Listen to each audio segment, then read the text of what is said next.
बड़ा मुश्किल है उस इंसान को समझाना जो जानता सब कुछ है पर बोलता कुछ भी नहीं। खुशियों के लिए साधन की नहीं, संतोष की जरूरत होती है।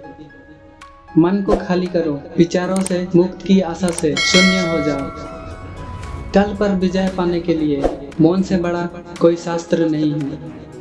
इत्र, मित्र, चित्र और चरित्र किसी की पहचान के मोहताज नहीं।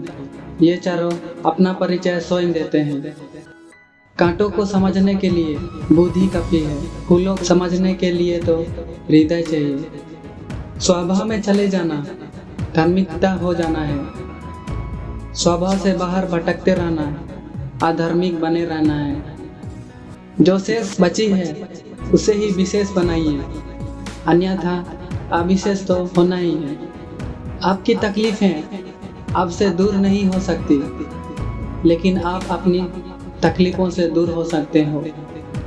सबसे ज्यादा गरीब हुआ है जिसकी खुशियाँ दूसरों के अनुमति पर निर्भर करती है।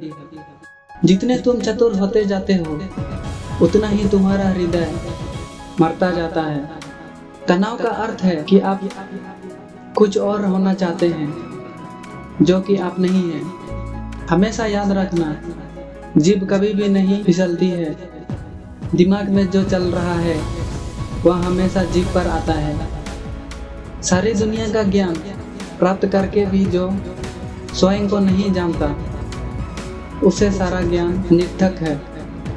संसार को दोष मत दो, अपने मन को समझो।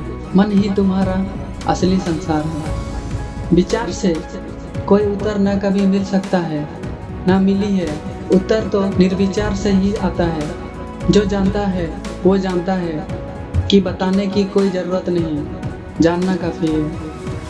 यहाँ कोई भी आपका सपना पूरा करने के लिए नहीं है। हर कोई अपने तकदीर और अपनी हकीकत बनाने में लगा है। आदमी का दुख ना सुविधा से मिटता है, ना धन से मिटता, ना पद से, ना प्रतिष्ठा से। आदमी का दुख आत्म जागरण से मिटता है। जब प्यार और नफरत दोनों ही ना हो, हर चीज साफ और स्पष्ट हो जाती है। प्रेम के विरोध से सारा संसार है और प्रेम का भूखा भी सारा संसार है। समझौता करना कायरता है, सत्य कभी समझौता नहीं करता। प्रेम का अनुभव ही परमात्मा का प्रमाण है। कहीं भी प्रेम का झलक मिल जाए तो निश्चित हो जाना कि परमात्मा है। नफरत का खुद का कोई अस्तित्व नहीं होता, वह केवल प्रेम की गैरहाजिरी का परिणाम है। सत्य को हम जानना चाहते हैं लेकिन जीना नहीं चाहते, क्योंकि जानना आसान है, जीना मुश्किल।